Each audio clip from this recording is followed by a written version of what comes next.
The Senufo have traditionally worked the iron they extract by means of underground shafts. Near the city of Korogo, we find a mining region which the Ironsmiths still use.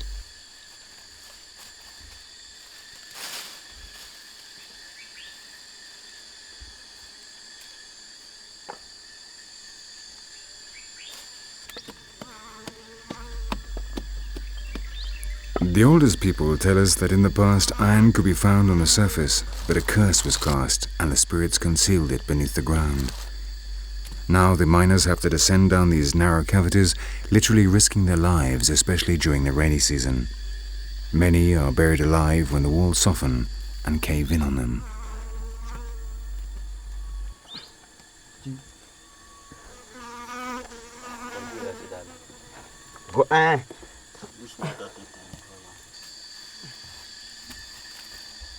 Parce que vous allez travailler ça, arriver là-bas, vous n'avez plus lavé encore, non?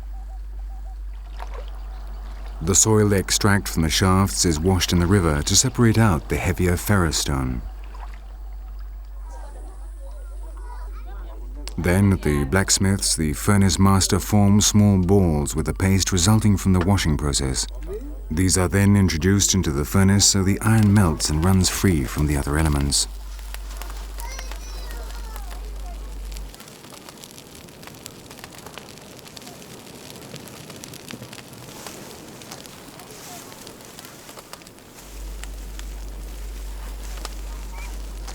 They block the lower nozzle of the furnace with soil to increase the temperature. 2 adobe cylinders ensure enough air enters to keep the fire going.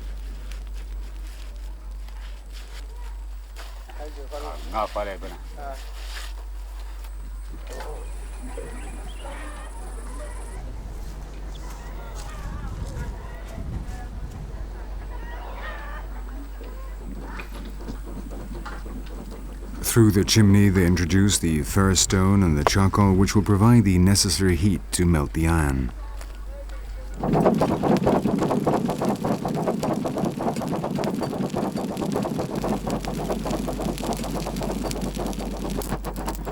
The blacksmith have a high status in Senufo society. Their work has always been extremely important for the community. Those who had good blacksmiths possessed the best weapons in battle, and this made them superior to their rivals. Now, thanks to the tools they forge, the people are able to work the land.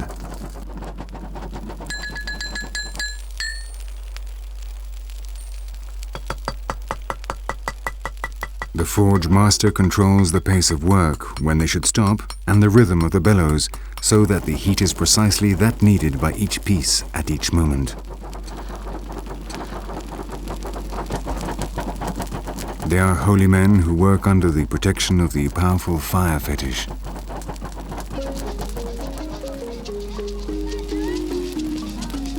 Just like the men who perform the dance of fire, the purifying element which wards off evil and attracts the benefactor spirits of the Poro.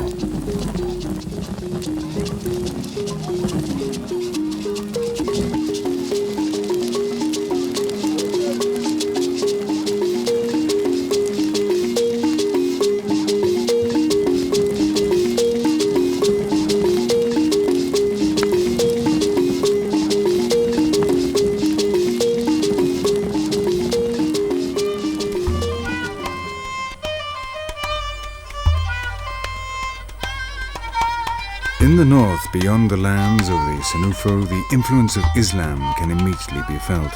The most beautiful mosque in the Ivory Coast is that of Kong. It was built by a Malinke chief, Samori Touré. Its architecture combines elements from the north of Africa with other local ones.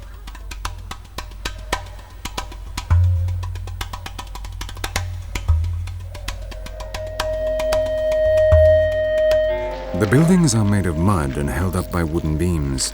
The interior is home to strange creatures. Among the trunks which support the roof peacefully hang thousands of bats. For the Muslim inhabitants of Kong, they are sacred.